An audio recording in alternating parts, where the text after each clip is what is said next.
नमस्कार, मैं हूं संजय शर्मा। आप देख रहे हैं 4 PM न्यूज़ नेटवर्क। सबसे पहले मैं गुजरात के लोगों का हृदय से आभारी हूं।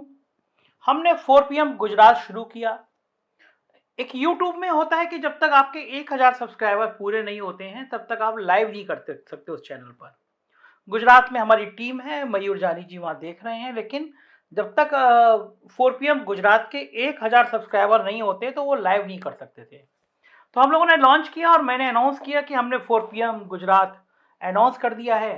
मेरी टीम ने कहा कि सर लगभग 10 दिन लग जाएंगे हमारे अनुमान से 1000 सब्सक्राइबर पूरे होने में। धीरे धीरे बढ़ते हैं, नया राज्य होता है, लोगों को पता नहीं है। मेरे लिए बड़ी हैरानी भरी बात थी और हैरत करने वाली बात थी कि सिर्फ 24 घंटे में 3000 से ज़्यादा सब्सक्राइबर हो गए गुजरात में। तो ये गुजरात के लोगों का प्रेम है। रात को 9:15 बजे हम गुजरात की राजनीति पे रोज चर्चा करते हैं। हमारी गुजरात की टीम हमसे लाइव करती है। दिन भर वो अलग अलग क्षेत्रों में जाके बात करती है और 9:15 बजे हम गुजरात की राजनीति पे चर्चा करते हैं। और जो लाइव होता है उसमें मैं हैरान था कि जब 2 दिन पहले मेरा लाइव खत्म हुआ तो लगभग 2 लाख लोग उसको देख चुके थे। तो ये बिल्कुल अद्भुत है। आप सबका हृदय से आभार। तो गुजरात की टीम जो रिपोर्ट भेज रही है वो मैं आपको बता रहा हूँ, उसका लब बोलो आप बता रहा हूँ। संघ के मेरे कुछ बहुत अच्छे रिश्ते हैं, मैं उनका लब बोलो आप बता रहा हूँ। और लब बोलो अब ये है कि भारतीय जनता पार्टी के 2 सबसे बड़े ताकतवर नेता प्रधानमंत्री नरेंद्र मोदी जी और अमित शाह जी परेशान हैं। परेशान है क्योंकि गुजरात में अगर कुछ भी उल्टा सीधा हो गया, मतलब सत्ता हाथ से निकल गई, तो बहुत कुछ गड़बड़ हो जाएगा। मैं डिबेट कर रहा था, डिबेट में बहुत सीनियर जर्नलिस्ट हैं, उन लोगों ने कहा कि उनको डर ये भी है, उद्योगपतियों को डर, देश के 2 सबसे बड़े उद्योगपतियों को डर है कि अगर गुजरात में सत्ता परिवर्तन हो गई तो जमीनों के करोड़ों अरबों के घोटाले सामने आ जाएंगे। तो ये डर है, सत्ता राजनेताओं को डर है कि पता नहीं कौन कौन सी फाइलें खुल जाएंगी। और फिर ये हालात हैं कि गुजरात की एक एक सीट पर प्रधानमंत्री जी अमित शाह जी खुद नजर रखे हैं। सबसे बड़ी परेशानी यह है कि पहली बार गुजरात में भारतीय जनता पार्टी में बगावत देखने को मिल रही है। वरना जब मोदी जी फोन कर दें, अमित शाह फोन कर दें और गुजरात में किसी नेता की इतनी हैसियत हो जाए कि वो दाएं बाएं देख सके, ये संभव नहीं था। 27 सालों से संभव नहीं था। एक छत्र राज था, प्रधानमंत्री जी के इशारे पे गुजरात की सत्ता चला करती थी। पूरा पूरा मंत्रिमंडल बदल देते थे, मुख्यमंत्री हटा देते थे, उफ नहीं, आवाज नहीं आती थी। संघ तिलमिला के रह गया, बिना संघ से पूछे पूरा मंत्रिमंडल हटा दिया, मुख्यमंत्री हटा दिया। मोहन भागवत को नहीं पता, संघ को नहीं पता। संघ की पीड़ा है कि हमें बिना बताए, हमारी मर्जी के बिना पूरा गुजरात बदल दिया। लेकिन ये प्रधानमंत्री की ताकत भी है कि वो जानते हैं कि वो इतने ताकतवर हैं कि वो जो चाहे कर सकते हैं। लेकिन इस बार गुजरात के चुनाव में ये परेशानी का मुद्दा भी बन गया है। हम भारत की राजनीति, भारतीय जनता पार्टी की राजनीति और नरेंद्र मोदी जी की राजनीति पे आज मैं कुछ वो पहलू आपके सामने लाने वाला हूं जिनको सुनकर आप हैरान हो जाएंगे। रिक्वेस्ट है मेरी, ये पूरा वीडियो जरूर सुनिएगा, आपको कई सारे महत्वपूर्ण दस्तावेज मिलेंगे जो आपको पता नहीं होगा। असल में पिछले दिनों बीबीसी हिंदी पर, बीबीसी के 2 हैं प्लेटफॉर्म में, हिंदी वाले पर बात कर रहा हूं मैं। बीबीसी हिंदी पर गुजरात के पूर्व मुख्यमंत्री शंकर सिंह बाघेला जी का एक इंटरव्यू आया। इस इंटरव्यू में बाघेला जी कह रहे थे कि जब नरेंद्र मोदी जी को संघ से भाजपा में लाने की कोशिश की गई तब बाघेला और केशुभाई पटेल समेत पूरी गुजरात भाजपा आडवाणी जी के सामने विरोध में खड़ी हो गई। ये कहा गलत फैसला है, मत लाइए इनको, ठीक नहीं है। लेकिन आडवाणी जी नहीं माने और मोदी की भारतीय जनता पार्टी में एंट्री करवा दी। संघ के संगठन मंत्री पार्टी में भाजपा में जाते रहे।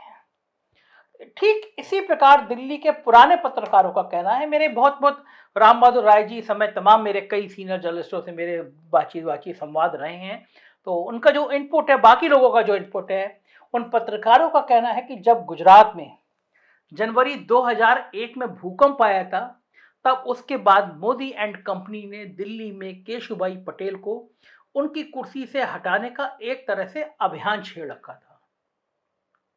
अंततः केशुभाई को हटाने का फैसला हुआ और तब अटल बिहारी वाजपेयी और मुरली मनोहर जोशी दोनों गुजरात के वरिष्ठ नेता अशोक भट्ट को मुख्यमंत्री बनाना चाहते थे।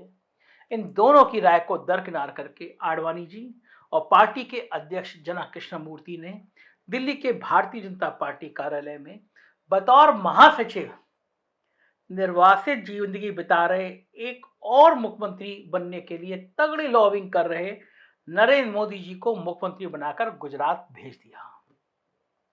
और इसी के साथ केशु भाई के विश्वस्त भारतीय जनता पार्टी के नेता, या मैं यूं कहूं कि पर्दे के पीछे से पूरी गुजरात भाजपा के संगठन और सरकार को चला रहे संजय जोशी को दिल्ली में राष्ट्रीय संगठन मंत्री बनाकर लाया गया।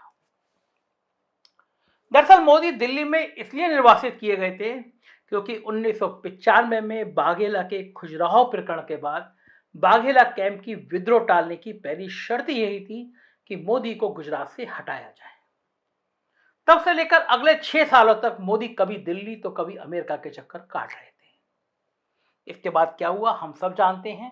जिन लाल कृष्ण आडवाणी ने नरेंद्र मोदी जी को वाजपेयी से लड़कर मुख्यमंत्री बनाया, दंगों के बाद जॉर्ज फर्नांडिस, वाजपेयी और जसवंत सिंह से मोदी को कुर्सी बचाने के लिए लड़ाई तक कर डाली।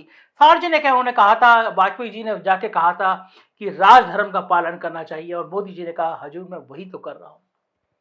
उन्हीं आडवाणी जी को किनारे लगाने में मोदी जी ने कोई कसर बाकी नहीं रखी, ये बात सब जानते हैं।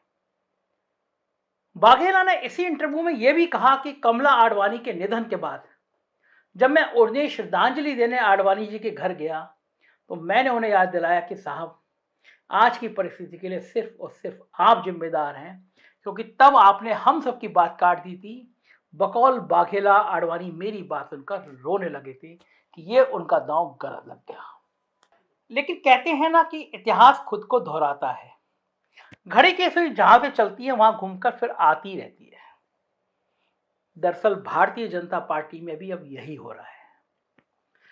आडवाणी जी की परिस्थिति ने उन्हें डिप्टी प्राइम मिनिस्टर के पद तक तो पहुंचा दिया, लेकिन मोदी जी की किस्मत ने उन्हें प्रधानमंत्री का पद नसीब करा दिया, जो शायद आडवाणी के नसीब में नहीं था। और फिर उसके बाद मोदी जी एक के बाद एक सीढ़ियां चढ़ते चले गए। वैसे भी प्रधानमंत्री बनने में नसीब के योगदान को भी नकारा नहीं जा सकता, ये मोदी जी को देखकर कोई भी कह देगा। कौन जानता था कि शास्त्री जी की मृत्यु के बाद मोरारजी देसाई, यशवंतराव चौहान, एस.के. पाटिल, के कामराज जैसे दिग्गजों की जगह कांग्रेस का सिंडिकेट देवानंद और राम मनोहर लोहिया के शब्दों में गूंगी गुड़िया के नाम से मशहूर सूचना प्रसारण मंत्री इंदिरा गांधी को प्रधानमंत्री बनवा देगा। यह है नसीब। कौन जानता था कि बीच चुनाव में राजीव गांधी की हत्या हो जाएगी और ताज पीवी नरसिंह राव के सिर पर सज जाएगा। कौन जानता था कि विश्वनाथ प्रताप सिंह और ज्योति बसु के मना करने के बाद देवगौड़ा और गुजराल की लॉटरी लग जाएगी। यह है तकदीर। कौन जानता था कि सोनिया गांधी के त्याग के बाद अर्जुन सिंह और प्रणब मुखर्जी ताकते रह जाएंगे और ताज मनमोहन सिंह के सिर पर सजा दिया जाएगा। यह है तकदीर। और इसी तरह कौन जानता था कि प्रमोद महाजन को उनके भाई के द्वारा गोली मार दी जाएगी और उसके बाद भारतीय जनता पार्टी के सामने ऐसा आर्थिक संकट खड़ा हो जाएगा जिसमें गुजरात लॉबी और मोदी के सामने पूरी पार्टी को झुककर उन्हें नेता स्वीकार करना पड़ेगा। वरना याद कीजिए, इन्हीं नरेंद्र मोदी को 2007 में बतौर पार्टी अध्यक्ष अपने पहले कार्यकाल में राजनाथ सिंह ने पार्टी के संसदीय बोर्ड से निकालकर बाहर कर दिया था। मगर 6 साल बाद घड़ी की सुई ऐसी घूमी कि इन्हीं राजनाथ सिंह को अपने दूसरे कार्यकाल में अपने हाथ से मोदी जी की ताजपोशी की घोषणा करनी पड़ी। पर अब फिर हालात पलटते दिख रहे हैं, क्योंकि मोदी और उनके टेस्टेड सेकंड इन कमान अमित शाह अपने गृह राज गुजरात में बुरी तरह उलझ गए हैं। ना तो बागी मैनेज हो पा रहे हैं और ना ही संघ मैनेज हो पा रहा, और ना ही वोटर अब हिंदुत्व की कांट की हांडी को दोबारा मौका देने को तैयार दिख रहे हैं। नोटबंदी और जीएसटी की सबसे बड़ी मार बिजनेस प्रधान राज्य गुजरात के छोटे व्यवसायों और आम लोगों पर पड़ी है। इसके अलावा पार्टी में भी लोगों के जुबान खोलने का सिलसिला शुरू हो गया है। उपचुनाव में हार का ठीकरा हिमाचल के मुख्यमंत्री जयराम ठाकुर ने सीधे सीधे मीडिया में आके पार्टी के केंद्रीय नेतृत्व फोड़ दिया था। कह दिया था कि ये सब केंद्रीय नीतियां हैं, केंद्र की पॉलिसियां, इनकी वजह से लोग नाराज हैं। धारा 370 के मामले में सबसे बड़े मोहरा बने सतपाल मलिक लगातार प्रधानमंत्री के खिलाफ बोल रहे हैं। नितिन गडकरी की जबान बिल्कुल वैसे ही खुल रही है जैसे कांग्रेस के नेता गुलाम नबी आजाद की जबान खुल रही थी। राजनाथ सिंह अपना दर्द लखनऊ के प्रोग्राम में मोदी जी के मुंह पर बयान कर जाते हैं कि मुझे तो देरी से सूचना मिली। मोहन भागवत कांग्रेस की मजबूती को लोकतंत्र के लिए जरूरी बताने लगते हैं। और इन सब के बीच खान मार्केट गैंग, जिसे ब्यूरोक्रेट और इंटेलेक्चुअल का दिल्ली ग्रुप कहकर मजाक उड़ाया जाता था, मोदी जी मजाक उड़ाते थे। खुद Modi ji Khan market gang, R K. Singh, Ajit Doval, Ashwini Vaishnaw, Hardeep Puri, S Jaishankar के इन सब के इन जैसे ब्यूरोक्रेट के चंगुल में फंस जाते हैं। स्वाभाविक है कि संघ की पृष्ठभूमि से निकली भाजपा के कार्यकर्ता अब इसे सहन करने की स्थिति में नहीं है। भाजपा के इन कार्यकर्ताओं ने जब आडवाणी जी को एक दौर में पानी पिला दिया था, तो भला मोदी और शाह जी को कब तक सहन करेंगे। उन्हें इंतजार है सिर्फ एक उपयुक्त मौके का, और यह मौका गुजरात की अंतरकल है, हिमाचल के बागी की रिकॉर्डिंग, शिवराज सिंह चौहान की नाराजगी, वसुंधरा और येदियुरप्पा की संभावित बगावत, यानी मोटे तौर पर कहें तो आज की मोदी शाह नड्डा की भाजपा एक ऐसे बारूद पर बैठी है जिसमें कभी भी विस्फोट हो सकता है। और धैर्य रखिए, क्योंकि ऐसे बारूद में विस्फोट करने कोई और भी आ सकता है, क्योंकि योगी आदित्यनाथ और देवेंद्र फडणवीस भी खून का घूंट पी कर रह गए हैं, नाराज हैं। ये सारी बातें जो मैं आपको बता रहा हूं, ये गुजरात भारतीय जनता पार्टी के नेताओं के बीच चर्चा का विषय बनी हुई है, कार्यकर्ताओं के बीच में बनी हुई है। कार्यकर्ता कह रहे हैं उद्योगपति हावी हो गए हैं सरकार पर। दो दोस्तों की कहानियां कार्यकर्ता बताने लगे हैं। तो जाहिर है कि गुजरात का चुनाव बहुत सेंसिटिव बन गया है प्रधानमंत्री जी के लिए। कह रहे हैं, भावुक अपील कर रहे हैं। एक बयान आया, उन्होंने कहा कि मेरे को ये औकात बता रहे हैं, मैं तो जनसेवक हूं। इस तरह के भावुक बयान चाहते हैं वो चाहते हैं कि कांग्रेस के नेता कोई भावुक बयान दे दे, उसका हम उस पर सिक्सर छक्के की बौछार कर दें, लेकिन बयान नहीं आ रहे। कांग्रेस बहुत स्ट्रेटेजिकल हल्के हल्के पैठ बना रही है। गुजरात में कुछ भी हो सकता है।